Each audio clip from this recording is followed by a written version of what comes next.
ಆತಂಕ ಇತ್ತು. ಪರಿಷ್ಕರಣೆ ಮಾಡ್ತಾರೆ, ಹೊಸದಾಗಿ ಅರ್ಜಿ ಹಾಕಬೇಕು ಅಂತೆಲ್ಲ ಚರ್ಚೆಗಳಾಗ್ತಾ ಇತ್ತಲ್ಲ, ಹಂಗಾಗಿ ಹೊಸ ಅರ್ಜಿ ಬೇಡ, ಸೊ ಇರೋ ಅರ್ಜಿಯನ್ನೇ ನೀವು ಪರಿಷ್ಕರಣೆ ಮಾಡಿ ಅದನ್ನೇ ಫಿಲ್ಟರ್ ಮಾಡಿ ಅರ್ಹರಿಗೆ ಕೊಡಿ ಅಂತ ಕೇಳ್ತಾ ಇದ್ರು. ಒಂದಿಷ್ಟು ಗೊಂದಲಗಳು ನಿರ್ಮಾಣವಾಗಿತ್ತು, ಆಕ್ರೋಶಗಳು ವ್ಯಕ್ತವಾಗ್ತಾ ಇತ್ತು. ಎಲ್ಲ ಗೊಂದಲಗಳಿಗೆ ನಿನ್ನೆ ಮಹತ್ವದ ಸಭೆಯನ್ನ ಮಾಡಿ ಡಿಕೆ ಶಿವಕುಮಾರ್ ಅವರೇ ಫುಲ್ ಸ್ಟಾಪ್ ಅನ್ನ ಇಟ್ಟಿದ್ದಾರೆ. ಗ್ಯಾರಂಟಿ ಫಲಾನುಭವಿಗಳಿಗೆ ಗುಡ್ ನ್ಯೂಸ್ ಕೊಟ್ಟಿದೆ ಸರ್ಕಾರ. ಹೊಸ ಅರ್ಜಿ ಸಲ್ಲಿಕೆಗೆ ಸರ್ಕಾರ ಬ್ರೇಕ್ ಅನ್ನ ಹಾಕಿದೆ. ಅಂದ್ರೆ ಅದರ ಅಗತ್ಯ ಇಲ್ಲ ಅಂತ ಸರ್ಕಾರ ಸ್ಪಷ್ಟಪಡಿಸಿದೆ. ಹೊಸದಾಗಿ ಕೆಲವೊಂದು ದಾಖಲೆಗಳು ಕೊಟ್ರೆ ಸಾಕು, ನೀವು ಅರ್ಹರಿದ್ರೆ ನಿಮಗೆ ಗೃಹಲಕ್ಷ್ಮಿ ಹಣನೂ ಸಿಗುತ್ತೆ, ಕರೆಂಟು ಸಿಗುತ್ತೆ ಅಂತ ಸರ್ಕಾರ ಹೇಳಿದೆ. ಆನ್ಲೈನ್ ಅಲ್ಲಿ ದಾಖಲೆಯನ್ನ ಸಲ್ಲಿಸಿದ್ರೆ ಸಾಕು, ಅರ್ಹ ಫಲಾನುಭವಿಗಳಿಗೆ ಗ್ಯಾರಂಟಿ ತಪ್ಪಲ್ಲ. ಅನರ್ಹರನ್ನ ಪತ್ತೆ ಮಾಡೋದಕ್ಕೆ ಈ ನಿಯಮ ಅಂತ ಸರ್ಕಾರ ಹೇಳಿದೆ. ಗ್ಯಾರಂಟಿ ಪರಿಶೀಲನೆ ಸಭೆಯಲ್ಲಿ ಸಿಎಂ ಈ ಸೂಚನೆಯನ್ನ ಕೊಟ್ಟಿದ್ದಾರೆ. ಕರ್ನಾಟಕದ ವೋಟರ್ ಐಡಿ ಇದ್ರೆ ಭಯ ಪಡುವಂತ ಅಗತ್ಯವಿಲ್ಲ. ಅನ್ಯ ರಾಜ್ಯದವರಿಗೆ ನಮ್ಮ ರಾಜ್ಯದ ಗ್ಯಾರಂಟಿ ಸ್ಕೀಮ್ನ ಯಾವುದೇ ಪ್ರಯೋಜನಗಳು ಸಿಗೋದಿಲ್ಲ. ಇನ್ನೊಂದು ಕಡೆ ಮನೆ ಮನೆಗೆ ತೆರಳಿ ದಾಖಲೆ ಪರಿಶೀಲನೆಗೆ ಚಿಂತನೆಯನ್ನ ನಡೆಸಲಾಗಿದೆ. ಕೆವೈಸಿ ಮಾದರಿಯಲ್ಲಿ ಮರು ಪರಿಶೀಲನೆಗೆ ಚಿಂತನೆಯನ್ನ ಮಾಡಲಾಗಿದೆ.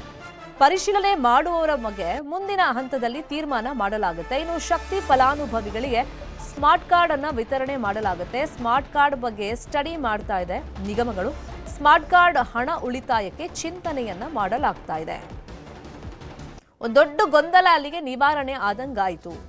ಕರ್ನಾಟಕದ ವೋಟರ್ ಐಡಿ ಇದ್ರೆ ಯಾವುದೇ ಆತಂಕ ಪಡುವಂತ ಅಗತ್ಯ ಇಲ್ಲ. ಅನ್ಯ ರಾಜ್ಯದವರಿಗಂತೂ ಈ ಗ್ಯಾರಂಟಿ ಸ್ಕೀಮ್ನ ಪ್ರಯೋಜನಗಳು ಖಂಡಿತ ಸಿಗೋದಿಲ್ಲ.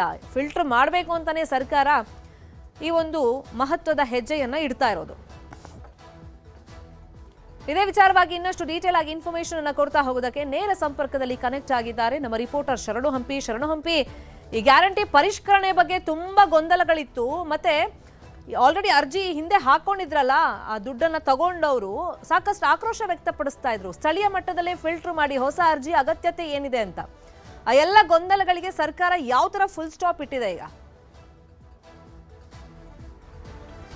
ಶರ್ಮಿತಾ, ಭಾಗಶಃ ಫುಲ್ ಸ್ಟಾಪ್ ಇಡುವಂಥ ಕಾರ್ಯವನ್ನು ರಾಜ್ಯ ಸರ್ಕಾರ ಮಾಡ್ತಾ ಇದೆ. ನಿನ್ನೆ ಸಿಎಂ ಡಿಕೆ ಶಿವಕುಮಾರ್ ನೇತೃತ್ವದಲ್ಲಿ ನಡೆದಂಥ ಸಭೆಯಲ್ಲಿ ಈ ಕುರಿತು ಭಾಳ ಸ್ಪಷ್ಟವಾದಂಥ ನಿರ್ದೇಶನಗಳನ್ನು ಸಿಎಂ ಡಿಕೆ ಶಿವಕುಮಾರ್ ಅವರು ಇಲಾಖೆಯ ಏನು ಅಧಿಕಾರಿಗಳಿಗೆ ಮಾಹಿತಿಯನ್ನು ನೀಡಿದ್ದಾರೆ. ಇದರಲ್ಲಿ ಬಹಳ ಪ್ರಮುಖವಾಗಿ ಜನರು ನಿರಾಳ ಆಗಬೇಕಾದಂಥ ವಿಷಯ ಯಾವುದು ಅಂತಂದರೆ, ವೋಟರ್ ಐ ಡಿ, ನಮ್ಮ ಕರ್ನಾಟಕ ರಾಜ್ಯದ ವೋಟರ್ ಐ ಡಿ ಏನಾದರೂ ಅವ್ರ ಹತ್ರ ಇದ್ದರೆ ಖಂಡಿತವಾಗಿ ಕೂಡ ಅವರು ನಿಜವಾದ ಅರ್ಹ ಫಲಾನುಭವಿಯಾಗಿದ್ದರೆ ಅವರನ್ನು ಹೊರಗಡೆ ಇಡುವಂಥ ಕಾರ್ಯ, ಅಂದರೆ ಪಟ್ಟಿಯಿಂದ ಹೊರಗಡೆ ಇಡುವಂಥ ಕಾರ್ಯ, ಅನರ್ಹನಾಗಿ ಮಾಡುವಂಥ ಕಾರ್ಯವನ್ನು ಮಾಡೋದಿಲ್ಲ. ಯಾವುದೇ ಕಾರಣಕ್ಕೂ ಕೂಡ ಆ ರೀತಿಯಾದಂಥ ಭಯ ಮತ್ತು ಆತಂಕ, ಗೊಂದಲಕ್ಕೆ ಅವಕಾಶ ಇಲ್ಲ ಅನ್ನೋದನ್ನು ಭಾಳ ಸ್ಪಷ್ಟಪಡಿಸಿದ್ದಾರೆ. ಈ ಮೂಲಕ ಬಹಳ ಪ್ರಮುಖವಾಗಿ ಬಹಳಷ್ಟು ಜನರಿಗೆ ಇದ್ದಿದ್ದು ಏನಂದರೆ, ಯಾರ್ಯಾರು ಅರ್ಜಿಯನ್ನು ಸಲ್ಲಿಸಿದ್ದಾರೆ, ಈಗ ಅರ್ಹ ಫಲಾನುಭವಿಗಳು ಕೂಡ ಇದ್ದಾರೆ, ಮತ್ತೊಂದು ಸಾರಿ ಅರ್ಜಿಯನ್ನು ಸಲ್ಲಿಸಬೇಕಾ ಅಂಥೇಳಿ ಈ ಕುರಿತು ಕೂಡ ಕ್ಲಾರಿಫಿಕೇಶನ್ ಕೊಟ್ಟಿದ್ದಾರೆ. ಮತ್ತೊಂದು ಸಾರಿ ಯೋಚನೆ ಮಾಡಬೇಕು ಅಂತೇಳಿ ಅಧಿಕಾರಿಗಳಿಗೆ ಸೂಚನೆಯನ್ನು ಕೊಟ್ಟಿದ್ದಾರೆ. ಮರುಪರಿಶೀಲನಾ ಅರ್ಜಿಯನ್ನು ಸಲ್ಲಿಸೋದು ಇದು ಅನಿವಾರ್ಯನಾ, ಬೇಕೇ ಬೇಕಾ, ನಿಮಗೆ ಒಂದು ವಾರ ನಿಮಗೆ ಸಮಯಾವಕಾಶವನ್ನು ಕೊಡ್ತೇನೆ, ಒಂದು ವಾರದ ಒಳಗಡೆ ನಿಜವಾಗ್ಲೂ ಕೂಡ ಅಗತ್ಯ ಇದ್ದರೆ ಮಾತ್ರ ಮರುಪರಿಶೀಲನಾ ಅರ್ಜಿಯನ್ನು ಸಲ್ಲಿಸಲಿಕ್ಕೆ ಅವಕಾಶವನ್ನು ಮಾಡಿಕೊಡೋಣ. ಇಲ್ಲದೆ ಹೋದರೆ ಈಗ ಹೇಗಿದೆಯೋ ಅದನ್ನು ಪರಿಶೀಲನೆ ಮಾಡುವಂಥ ಕಾರ್ಯವನ್ನು ಇಲಾಖೆ ಅಧಿಕಾರಿಗಳು ಮನೆ ಮನೆಗೂ ಕೂಡ ಹೋಗಿ ಪರಿಶೀಲನೆ ಮಾಡುವಂಥ ಕಾರ್ಯ ಬೇಕಾದರೆ ಆಗಲಿ. ಆದರೆ ಮತ್ತೊಂದು ಸಾರಿ ಅರ್ಜಿ ಸಲ್ಲಿಸುವಂಥ ಅವಕಾಶ ಇದೆಯಾ, ಈ ಕುರಿತು ಒಂದು ವಾರದ ಒಳಗಡೆ ಮಾಹಿತಿಯನ್ನು ಕೊಡಿ ಅಂತ ಹೇಳಿದ್ದಾರೆ. ಒಂದು ವಾರದ ನಂತರ ಸ್ಪಷ್ಟವಾದಂಥ ನಿರ್ದೇಶನ ಸಿಗಲಿದೆ. ಇದ್ರ ಜೊತೆಗೆ ಯಾರು ಅನರ್ಹರಿದ್ದಾರೆ, ಬೇರೆ ರಾಜ್ಯದವರು ಇದ್ದಾರೆ, ಯಾಕಂದರೆ ನಮ್ಮ ರಾಜ್ಯದಲ್ಲಿದ್ದಾರೆ, 10 ವರ್ಷ 20 ವರ್ಷದಿಂದ ಕೂಡ ನಮ್ಮ ರಾಜ್ಯದಲ್ಲಿದ್ದಾರೆ. ಆದರೆ ಆಂಧ್ರ ಮತ್ತು ತಮಿಳುನಾಡು, ಕೇರಳ ಸೇರಿದಂತೆ ಬೇರೆ ಬೇರೆ ರಾಜ್ಯಗಳಿಗೆ ಹೋಗಿ ಅಲ್ಲಿ ವೋಟಿಂಗ್ ಪವರ್ ಇರೋದು, ಅಲ್ಲಿ ಹೋಗಿ ವೋಟ್ ಹಾಕ್ತಾ ಇದ್ದಾರೆ.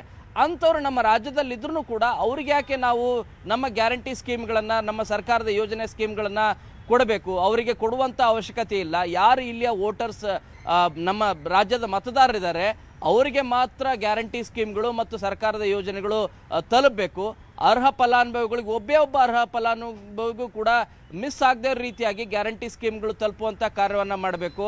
ಅನರ್ಹರು ಮತ್ತು ಬೇರೆ ರಾಜ್ಯದ ಫಲಾನುಭವಿಗಳೇನಾದರೂ ಇದ್ದರೆ ಅವರಿಗೆ ನಾವು ನಮ್ಮ ಗ್ಯಾರಂಟಿ ಸ್ಕೀಮ್ಗಳನ್ನು ಮತ್ತು ಸರ್ಕಾರದ ಯೋಜನೆಗಳನ್ನು ಕೊಡುವಂಥ ಅವಶ್ಯಕತೆ ಇಲ್ಲ. ಈ ಕುರಿತು ಸ್ಪಷ್ಟವಾಗಿ ಮಾಹಿತಿಯನ್ನು ಸಿಎಂ ಡಿ ಕೆ ಶಿವಕುಮಾರ್ ಅವರು ನೀಡಿದ್ದಾರೆ. ಇದರ ಜೊತೆಗೆ ಇತರೆ ಗ್ಯಾರಂಟಿ ಸ್ಕೀಮ್ಗಳೇನಿದೆ ಅದರಲ್ಲೂ ಕೂಡ ಗೃಹಜ್ಯೋತಿ ಸ್ಕೀಮ್ ಏನಿದೆ, ಮೊದಲೇ ಆರಂಭದಲ್ಲೇ ಸಾಕಷ್ಟು ಪರಿಷ್ಕರಣಾ ಕಾರ್ಯವನ್ನು ಆಯಿತು. ಈ ಹಿನ್ನೆಲೆಯಲ್ಲಿ ಕಮರ್ಷಿಯಲ್ ಬಳಕೆ ಮಾಡ್ತಿರೋರು ಮಾತ್ರ ಪರಿಶೀಲನೆ ಮಾಡುವಂಥ ಕಾರ್ಯ ಆಗ್ತಾ ಇದೆ.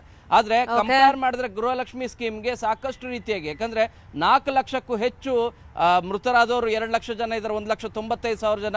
ಇನ್ನು IT ಮತ್ತು GST ಫೈಲ್ ಮಾಡಿದಂಥವ್ರು ಯಾರ್ಯಾರಿದಾರಲ್ಲ ಅವರೆಲ್ಲರನ್ನು ಕೂಡ ಹೊರಗಡೆ ಇಡುವಂಥ ಕಾರ್ಯವನ್ನು ಈಗ ಮಾಡಬೇಕಾಯಿತು. ಆದರೆ ಗೃಹಜ್ಯೋತಿ ಸ್ಕೀಮ್ನಲ್ಲಿ ಆ ರೀತಿ ಹೆಚ್ಚು ಪರಿಷ್ಕರಣೆ ಮಾಡುವಂಥ ಅಗತ್ಯ ಇಲ್ಲ.